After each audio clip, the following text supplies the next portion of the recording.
morning, superstars. Welcome to Monday Motivation. My name is Natasha Alcoff and I'm a Grand Prix dressage rider from Australia.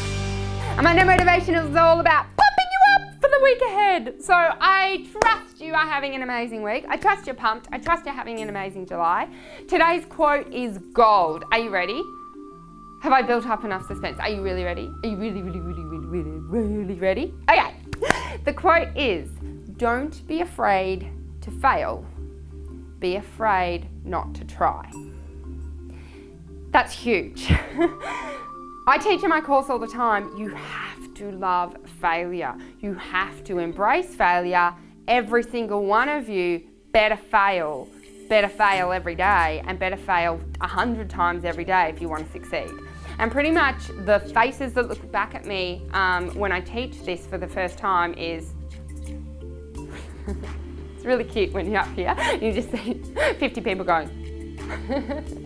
But it's so true. Failure is so important, and failure is good. Yay, failure. Now, I know enough about human psychology and I know enough about our three fears to know that fear of failure is pretty much a fear that everyone has. And it's this fear of failure that is stopping you from achieving your goals. So think in your writing, what are you afraid that you'll fail at so you're not trying?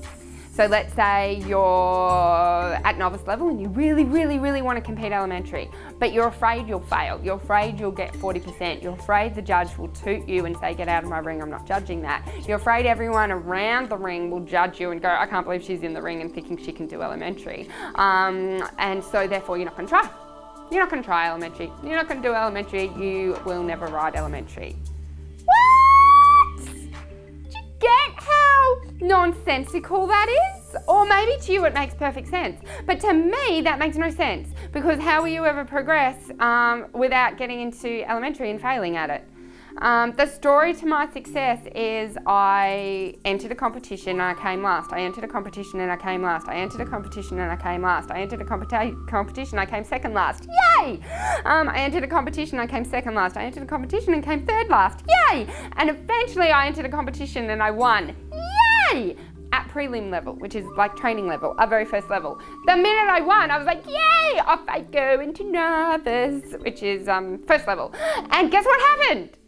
I won. No, of course I didn't. I came last. And I entered and I came last again. And I entered and I came last again. And then I came second last. And I came third last. And went the cycle until eventually I won. Yay! So what did I do? I went into elementary and that's right, came last. And on it went. And I was at Inter 2 and I didn't even have 15 ones. But I was like, I want to do Grand Prix because I can be up Passage and it looks like fun. So I entered Grand Prix. Guess what happened? Well, I actually came first and last because there was only one competitor, so I don't know. But yeah, I came last. It was a really bad score, like 52%. I was like, yay! Over halfway, 52%, awesome. It took me, this is probably embarrassing to say, but it took me 5 years to go from 52% to 62%. I know, 62% isn't that good either. But that's as good as what me and my horse could do at the time. And it took 5 years to improve. So if you can do maths, that's 1% every 6 months. It's not very much. Do you know how many last places I got? Do you know how many people said, you still don't have 15 ones, do you really think you should be in here? Do you know how many times judges were like, yeah, really not up to this level yet? Whatever. I ride my unicorn in my own wonderland. And it really doesn't matter what the external world does or says, because it's my journey and I'm having fun. So where are you at with your journey?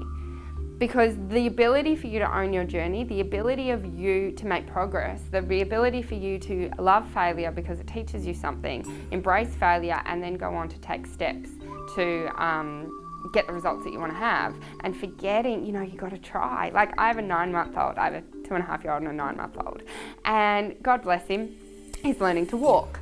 Have you ever seen a child learn to walk? It doesn't even look like walking. It is so far removed from walking, it's hilarious. But do you think he looks at me and goes, oh Mum, don't look. I'm going to go to my room and practice walking when no one else can see and no one else can laugh at me. Do you know when he falls on his bum, I laugh? And he looks at me laughing and he laughs. And then we're just laughing together because babies know how to laugh when they get things wrong. Babies know not to fear failure because that's how they learn and make progress. You were one time that child, because if you weren't, if you went to walk, sat on your and fell on your bum and said, oh, well that means I shouldn't do it, so I'll never try and walk again. Like, is anyone not walking? Every single one of you has mastered the fact of walking. And you've done that because you had that instinct and that love of learning, that love of trying, and that okayness with failure. So you need to go back to that and reconnect with that, and it will make such a difference in your riding. If you guys want to know more about how to use failure for success, how to embrace failure, and how to really use that to get results in 2016 and beyond, I do have a goal setting course that I would love for you to be part of. You can check it out at www.yourgoalsettingsuccess.com. Have an amazing week, enjoy your failure, and I'll see you next week. Bye.